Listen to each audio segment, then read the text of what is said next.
Kina. Alors aujourd'hui je vais vous expliquer comment se passe le système scolaire en Angleterre. Donc Elena vous a expliqué comment ça se passait au Canada et c'est très différent de comment ça se passe ici.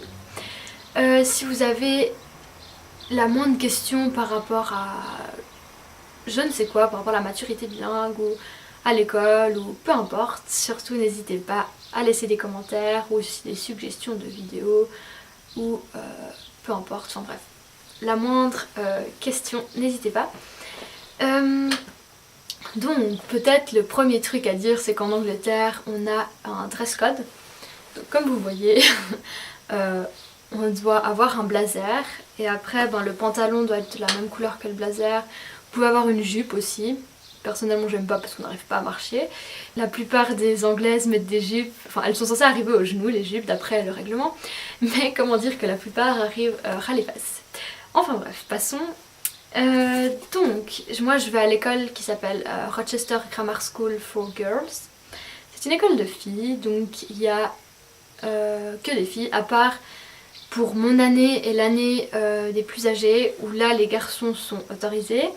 Mais comment vous dire qu'il y a peut-être 10-15 garçons je pense. Donc voilà, il y a 1150 élèves en tout dans l'établissement, dont une majorité de filles comme vous l'avez bien compris. Ensuite, donc les élèves ont entre 12 et 18 ans. Et ouais, donc moi ça m'a fait bizarre de retourner à l'école avec des gens beaucoup plus jeunes que moi parce que au gymnase c'est soit ton âge soit plus vieux. Et même à l'école obligatoire, en principe les 9, 10, 11 ils sont séparés du reste. Donc là de retourner avec des 12 ans c'est très bruyant. Mais sinon, c'est une expérience à vivre en tout cas. En fait, donc les gens viennent dans mon école à partir de 12 ans, ce qui correspond à l'année 7 pour l'Angleterre. Et après dans mon école il y a l'année 7, 8, 9, 10, 11, 12, 13. Moi je suis en année 12, ce qui correspond à la deuxième année de gymnase en gros. Et leur année 13 à eux, ça correspond à la troisième année de gymnase. Et après ils ont un monstre examen en 13e année. Et après ils finissent et ils vont à l'université. Ce qui correspond en fait à la fin du gymnase pour nous, en Suisse. Donc voilà. Une année en Angleterre c'est divisé en 6 semestres. Enfin ils appellent ça des terms. Term 1, 2, 3, enfin bref. Jusqu'à Noël il y a 2 ou 3 termes, je sais plus. Non, il y a 2 termes. Il y a terme 1 et 2 jusqu'à... En fait, par exemple, depuis le début de l'année jusqu'aux vacances d'octobre, c'était le terme 1. Ensuite, des vacances d'octobre à Noël, c'était terme 2. Ensuite, des vacances de Noël jusqu'au relâche, c'était terme 3. Après, des relâches jusqu'aux vacances d'avril, c'était terme 4. Et là, actuellement, donc là, on est après avril, donc on est en terme 5.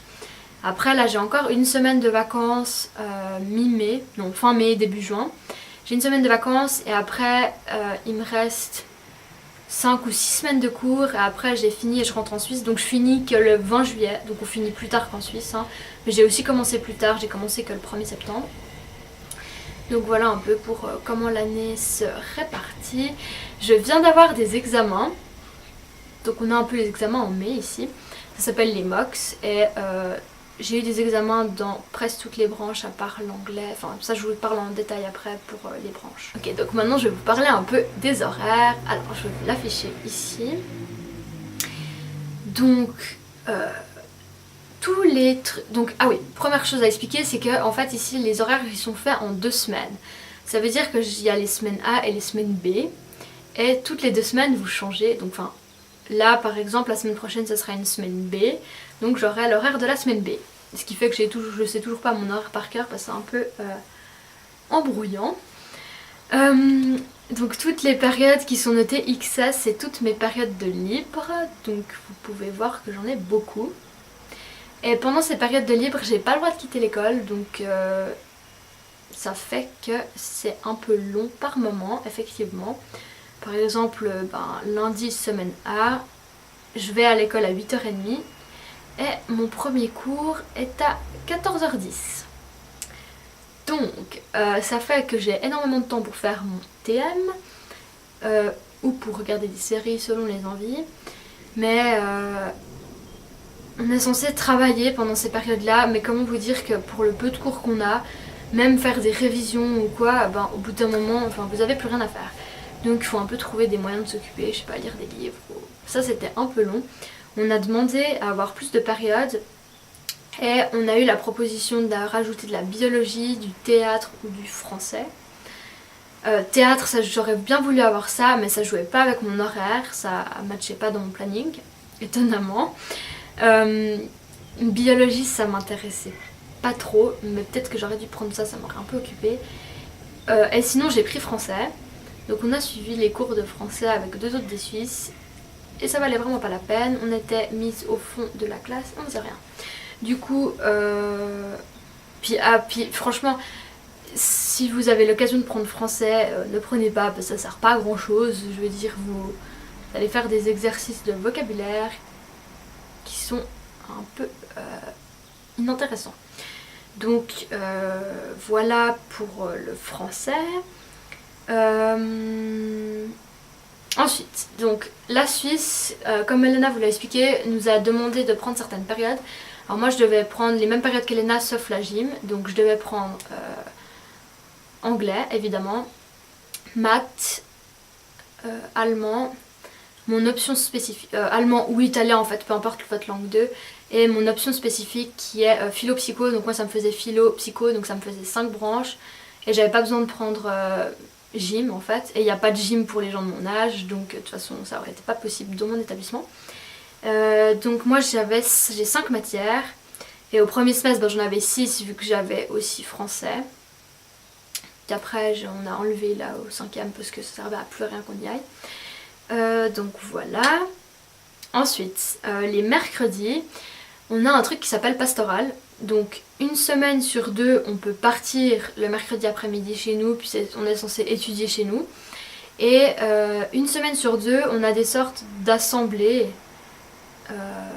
On a des sortes d'assemblées sur comment s'organiser pour travailler, qu'est-ce qu'on peut faire comme stage, ou ce genre de choses. Voilà. Donc maintenant je vais vous parler un peu des différentes matières. Alors pour l'anglais, donc on suit les cours, quand je dis on c'est les Suisses, hein. On est 7 Suisses dans mon école, ah oui j'avais pas précisé ça, on est 7 Suisses. Donc on suit les cours avec les anglais, donc ma classe d'anglais je crois qu'on doit être 20, quelque chose comme ça. Et là on a fait de l'analyse de texte, donc en fait on lit des livres et ensuite on analyse le texte. On a analysé des poèmes aussi. Et on a fait, les derniers livres qu'on a fait là, on a fait L'étranger de Camus, mais en anglais. Et ça c'était pratique parce que les Suisses du coup on pouvait aussi le lire en français. Sinon on a aussi lu Le Parfum de Patrick Süskind qui est un livre de base en allemand. Donc on a fait un peu des livres de langue étrangère en fait, en les lisant en anglais. Hein, pour voir aussi un peu les traductions, comment ça fait et tout ça. Ensuite les maths. Alors, au tout début de l'année, vu qu'on est... Enfin, personnellement, moi je suis en maths standard, donc j'ai été mise dans la classe la plus basse de maths, mais ils apprenaient des équations du 2e degré. Du coup, c'était pas vraiment intéressant, ni très pertinent pour nous. Donc, on a demandé de monter de niveau, et là, on est en maths... en fait, ici, ça correspond à maths standard, mais ce qui correspondrait à la Suisse maths renforcée. Puis là du coup on fait des trucs un peu plus intéressants, c'est plus adapté à notre niveau. Par rapport à l'allemand, alors comment dire que ça fait une année que j'ai pas fait de grammaire d'allemand, ou alors on a conjugué le verbe être, donc vous voyez un peu le niveau. Mais sinon on fait pas mal, un peu comme Elena en fait, on doit pas mal parler, participer au cours, enfin il y a des questions, on a fait sur de la politique, on a aussi lu un livre. Là on a 2 profs d'allemand différents, donc avec une des profs on regarde des films et on les analyse. Avec l'autre prof on a lu un livre qu'on a analysé et ensuite on a fait de la politique. Et en fait ici c'est pas vraiment des tests où ils vous testent vraiment sur quelque chose, c'est vous écrivez des essais. Donc vous avez une question et vous écrivez un essai en allemand. Par contre ils ne contrôlent pas la grammaire, donc voilà. Sinon, donc je voulais dire pour l'allemand, je pense que mon niveau a baissé et que j'aurai des choses à rattraper l'année prochaine parce que ça on n'a pas fait beaucoup. Ensuite, la philosophie, Donc là en philo on n'est que 3 Suisses. Il n'y a pas d'anglais avec nous parce qu'ils ont pas philo, ou je sais pas pourquoi il n'y a pas d'anglais avec nous, enfin bref. Voilà, on est que 3 Suisses, et puis voilà, ça se passe bien. Pareil pour la psycho, sauf que là en psycho on est avec des anglaises, on est 8 ou 9 je crois dans la classe, donc ça se passe très bien. Et voilà, je crois que j'ai tout dit par rapport aux branches. Maintenant par rapport aux notes, alors en Angleterre les notes vont de 1 à 7 et il n'y a pas de demi-point, donc voilà. Le niveau d'exigence est pas autant élevé qu'en Suisse, donc c'est plus facile je dirais d'avoir 5, 6 ou 7, parce que depuis le début de l'année j'ai jamais eu une note en dessous de 4, donc 4 qui est la moyenne aussi hein. Moi je pensais qu'au début j'allais un peu galérer et puis avoir des notes en dessous de la moyenne, mais apparemment pas. J'ai eu une fois un 4 et sinon j'ai eu que en dessus, donc vous inquiétez pas pour les notes si vous venez en Angleterre, c'est pas bien compliqué. Donc il nous faut un 4 partout pour passer l'année. Voilà voilà. Sinon là j'ai eu des examens qui s'appellent les mocks et donc ces examens là compteront un peu dans notre moyenne, mais j'ai pas encore compris comment. Et donc là j'ai eu des examens en maths, allemand, philo, psycho. On n'a pas eu en anglais parce que ça aurait été trop compliqué, on devait prendre un poème et l'analyser, et les poèmes en anglais, je vous souhaite bonne chance pour les analyser.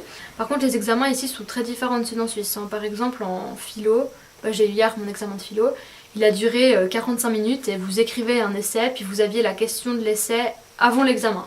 Donc j'ai pu écrire mon texte avant, l'apprendre par cœur, et pendant l'examen j'écrivais juste mon texte.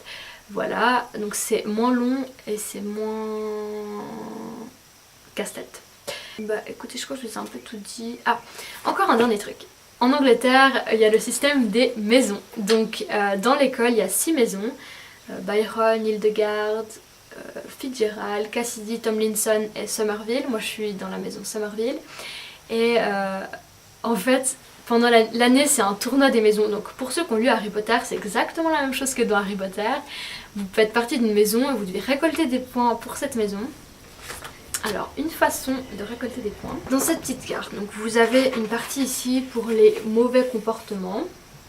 Donc vous pouvez vous la faire signer. Donc si par exemple vous n'avez pas respecté le dress code, vous avez oublié votre blazer, ou je sais pas, vous êtes venu...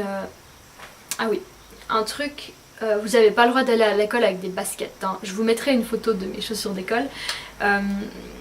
Mais vous n'avez pas le droit d'avoir de logo écrit sur les chaussures. Sur les t-shirts, vous n'êtes pas censé non plus avoir, les t-shirts ou les pulls, vous n'êtes pas censé non plus avoir de logo écrit dessus. Bref, je vous passe toutes les règles.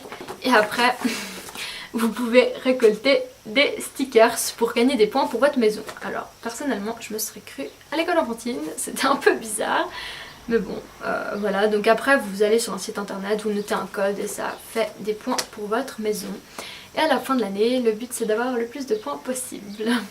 Donc il y a ce système des maisons et tous les matins je dois être à l'école à 8h30 et à 8h30 j'ai rendez-vous dans une classe avec des gens de ma maison.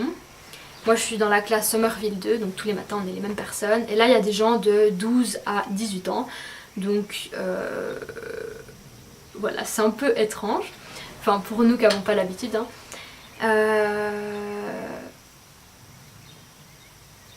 Donc premièrement, on a une prof de forme, elle fait l'appel, donc elle contrôle que tout le monde soit là. Et après, on a une demi-heure où on fait des quiz, où on parle avec les gens, où vous faites vos devoirs, où vous... Il y a tous les mercredis matins, c'est le reading morning. Donc vous prenez un livre et vous lisez pendant une demi-heure. Il y a aussi des matins où on a assemblée. Donc quand on a assemblée, on va dans une grande salle qui s'appelle le hall, avec des gradins, et en fait on écoute, c'est une sorte de mini conférence du matin qui nous informe sur par exemple une fois à l'école il y avait une pièce de théâtre et on a eu une assemblée le matin, puis ils nous ont fait un bout de la pièce pour nous donner envie d'aller la voir. Ou par exemple en commémoration pour la guerre, les Anglais ils ont des trucs qui s'appellent les poppies.